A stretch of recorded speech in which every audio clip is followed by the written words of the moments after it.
Zdravo, poslušalke in poslušalci, bralke in bralci Večera. Veseli smo, da ste v naši družbi.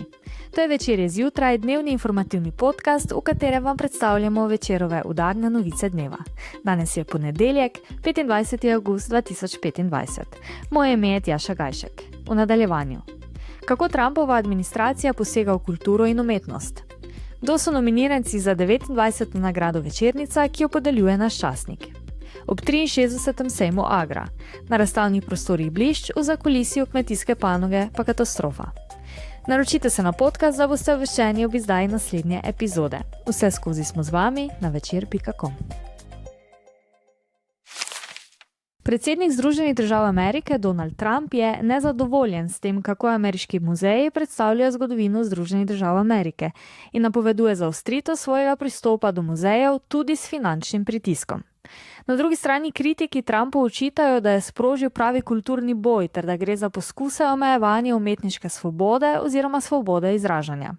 Doslej se Trumpovi predsedniški predhodniki v Združenih državah običajno namreč niso vmešavali v delo muzejev, a se je to v sedanjem drugem Trumpovem predsedniškem mandatu že spremenilo.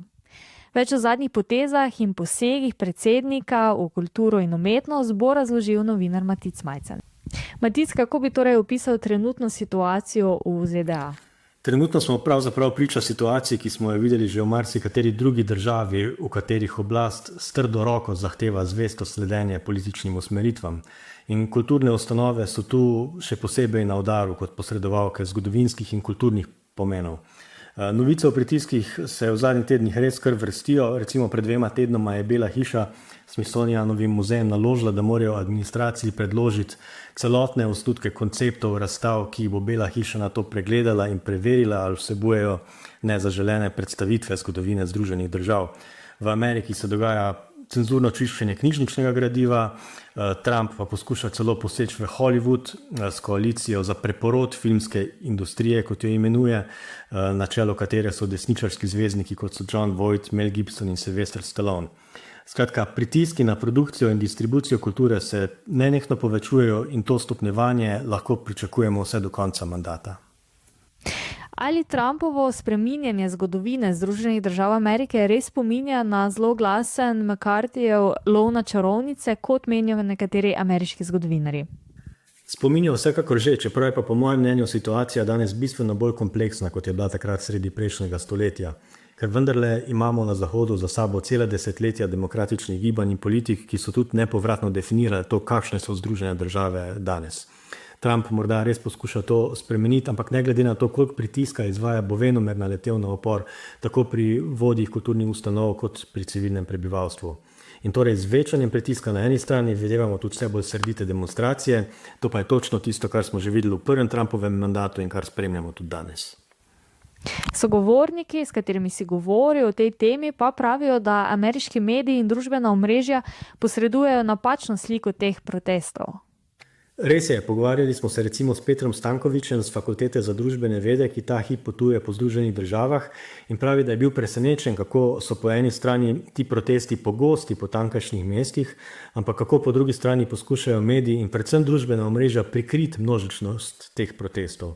In prav tukaj se je v zadnjih tednih začela pojavljati zanimiva praksa, ko so udeleženci protestov potem na YouTubeu, TikToku in Instagramu začeli namensko uporabljati napačne hashtage za širjenje videov iz teh protestov.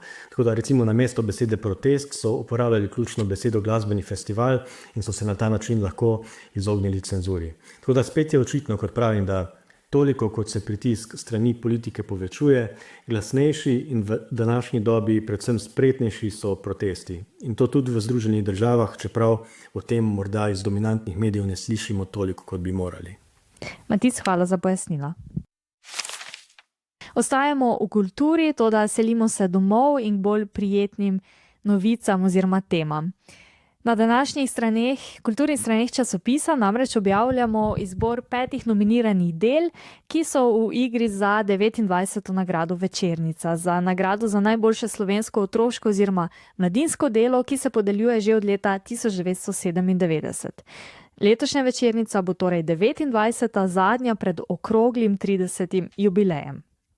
V izbor 5 nominiranih del je 5-članska žirija po več zasedanjih letos umestila dela Modrosti mačjega vojvode Tine Arnuš Pupis, ki so izšla pri založbi Pivec, Zgodbe izpod mize Maše Ogrizek, prav tako pri založbi Pivec, Precej drugačen zmaj Romana Rozine pri Mladinski knjigi, Lahko bi umrl na tem kavču z mano Andreja S. Kubica, prav tako pri Mladinski knjigi, in Tehtanje domišljije Petra Svetine pri založbi Miš.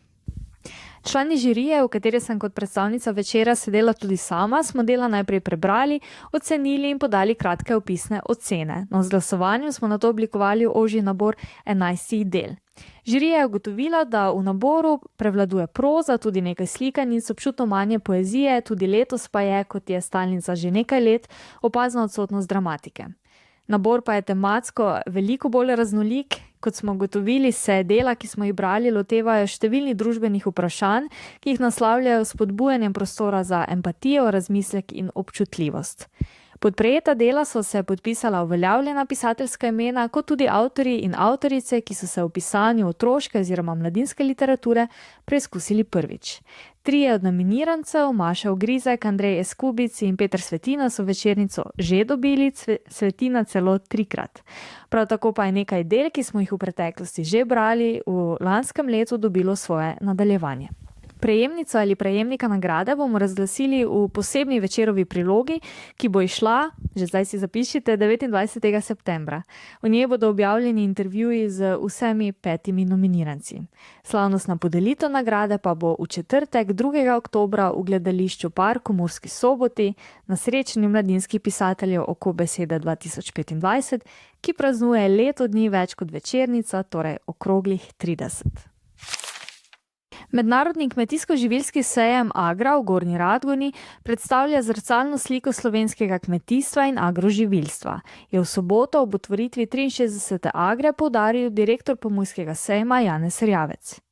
In ta je pokazala, da slovenskim kmetom tudi letos ne manjka težav, s katerimi se soočajo pri pridelavi hrane. Če smo čisto pošteni, Agra iz leta v leto napreduje, na razstavnih prostorih je res blišč. A če pogledamo v zakulisje panoge, vidimo katastrofo. V kmetijstvu je iz leta v leto slabše. Je trenutne razmere na področju kmetijstva za večer opisal podpredsednik Sindikata kmetov Slovenije Franc Kučan, ki opozarja, da je v kmetijstvu vedno več težav zaradi posledic podnebnih sprememb, hkrati pa je med mladimi vedno manj interesa za kmetovanje. Število kmetijskih gospodarstv v Sloveniji se medtem še naprej zmanjšuje, a glede na povprečno velikost so slovenske kmetije še vedno premajhne, da bi bile lahko konkurenčne v širšem evropskem prostoru. V prispevku našega novinarja Timoteja Milanova tudi o tem, kako se s vprašanjem konkurenčnosti soočajo v domači živilsko-predelovalni industriji in kakšno vlogo bi morala pri tem odigrati država. To je bil Večerov dnevni podcast, Večer je zjutraj 25. avgusta 2025. Z vami sem bila Tjaša Gajšek. Kakovostno novinarstvo lahko podprete, da se naročite na tiskani in spletni Večer, postanete naš sledilec in bralec na družbenih omrežjih, naročnik naših podcastov in newsletterjev. Tako boste podprli novinarstvo, ki prinaša avtentične vsebine, ki pripravljajo naši novinarji in ni drugje ne boste našli. Želimo, da razumete, kako se vrti svet. Želimo vam odstreti pogled v čas in prostor, v katerem živimo. Veseli bomo vaših komentarjev, pobud in kritik na različnih kanalih. Se beremo in slišimo.